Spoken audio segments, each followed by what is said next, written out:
একটা জলে কুমির ডাঙায় বাঘের পর্যায়ে পড়েছে।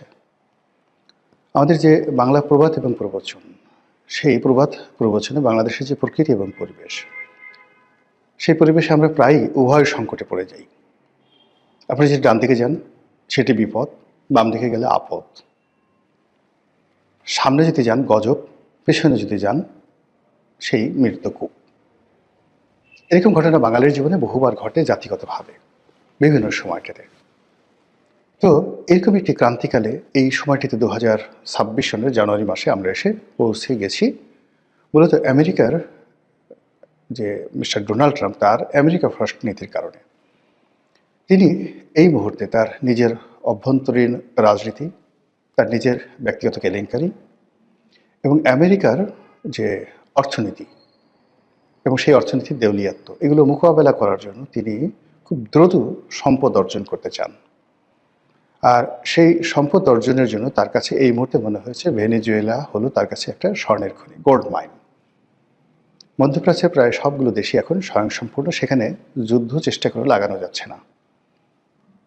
সিরিয়াতে যে সরকার প্রতিষ্ঠিত হয়েছে বাশার আল আসাদকে হটিয়ে, সেখানে মার্কিন সমর্থন ছিল, কিন্তু এখন আবার সেই সরকারকে আনস্টেবল করার জন্য বাশার আল আসাদের সরকারের যে জেনারেল যারা আছেন প্রায় 40,000 সৈন্য, তারা আবার যুদ্ধ শুরু করেছে এবং সেখানে মার্কিন যুক্তরাষ্ট্রের কোনো লাভ হবে না, বরং ক্ষতি হয়ে যাবে।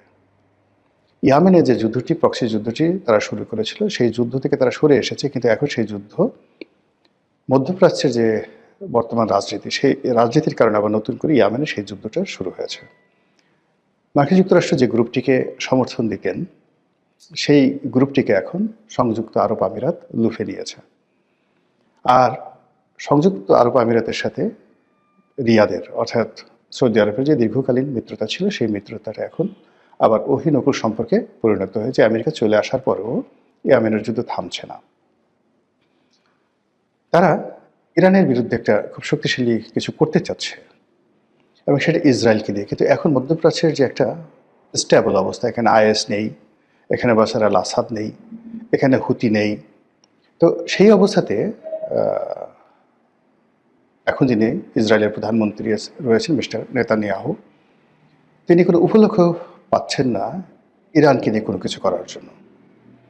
এর ফলে কী হলো, ইরানের অভ্যন্তরীণ বিষয়ে হস্তক্ষেপ করা ছাড়া ইরানের সঙ্গে সরাসরি যুদ্ধ করা বা প্রক্সি যুদ্ধ চালানোর মতো কোনো উপলক্ষ আমেরিকা পাচ্ছে না। এবং সেটা আজকের এই যখন ভিডিওটি করছি, তখন 1950 সাল এবং 1979 সালের মতো প্রায় একই অবস্থা তেহরানে হচ্ছে। দ্বিতীয় বিশ্বযুদ্ধের আগে এবং প্রথম মহাযুদ্ধের পরে জার্মানির যে অবস্থা হয়েছিল এবং যেভাবে হিটলারের উত্থান হয়েছিল এবং যেখানে জার্মান মুদ্রার পতন হয়েছিল, ঠিক একইভাবে ইরানের যে রুপি বা ইরানের যে মুদ্রা, সেই মুদ্রার দরপতন ঘটেছে। মানুষ হাহাকার করছে এবং মানুষের রীতিমতো জীবন জীবিকায় টান পড়েছে। ফলে তারা ইসলামিক রেভলিউশনের বাইরে গিয়ে নতুন একটি বিধি ব্যবস্থার জন্য রাস্তায় নেমেছে, যদিও তারা সবাই আমেরিকা বিরোধী। এবং তারা যারা এখন বিদ্রোহ করছে, তারা অস্ত্র হাতে, যেটা ইরানিয়ান যে বিপ্লবী বাহিনী, তাদের বিরুদ্ধে যুদ্ধ করছে। সবাই বলার চেষ্টা করছে আমেরিকার মদত আছে, অবশ্যই আমেরিকার মদত আছে, কিন্তু বাস্তব সমস্যা সেখানে আছে।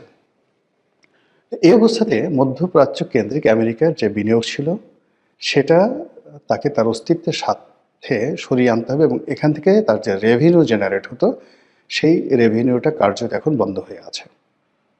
ফলে তাকে যদি বাঁচতে হয়, অবশ্যই ভেনেজুয়েলার 21 ট্রিলিয়ন ডলারের সমমূল্যের তেল লাগবে। এরকম মানে আপনি যখন কোনো একটা রাক্ষস তৈরি করবেন, হাতি পুষবেন, তাকে তো খাবার দিতে হবে। এখন আমেরিকার যে সোসাইটি, দ্য প্লিস্টিক সোসাইটি, এবং তারা যে রাষ্ট্রের ব্যয় যে পর্যায়ে নিয়ে গেছে, সেখানে তাদের প্রচুর অর্থ লাগবে। যুদ্ধ হোক, সারা পৃথিবীকে মেরে কেটে তছনছ করে হোক, তাদের সেই জিনিসটি লাগবে এবং সেই যুদ্ধ তারা শুরু করে দিয়েছে এখন ভেনেজুয়েলাতে। এরপরে তারা যুদ্ধ করতে চাচ্ছে একদম ইউরোপের সঙ্গে, তারপরে তারা যুদ্ধ করতে যাচ্ছে ভারতের সঙ্গে। এখন আমাদের জন্য যে সমস্যাটা হলো, আমেরিকার বন্ধু হতে হবে অথবা ভারতের বন্ধু হতে হবে। যদি আমেরিকার বন্ধু হই তাহলে ভারতের শত্রু হতে হবে এই মুহূর্তে। এটি বিপদ যদি ডানে যান। আর অন্যদিকে যদি ভারতের বন্ধু হন তাহলে আমেরিকার শত্রু হতে হবে।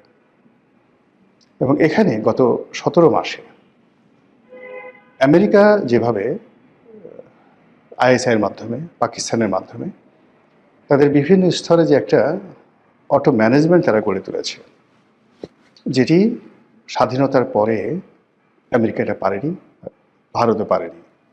তারা কিন্তু গত 17 মাসে এটা করে ফেলেছে।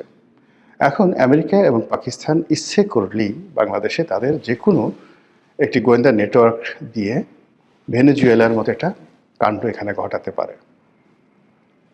অন্যদিকে দিল্লি কিন্তু বসে ছিল না।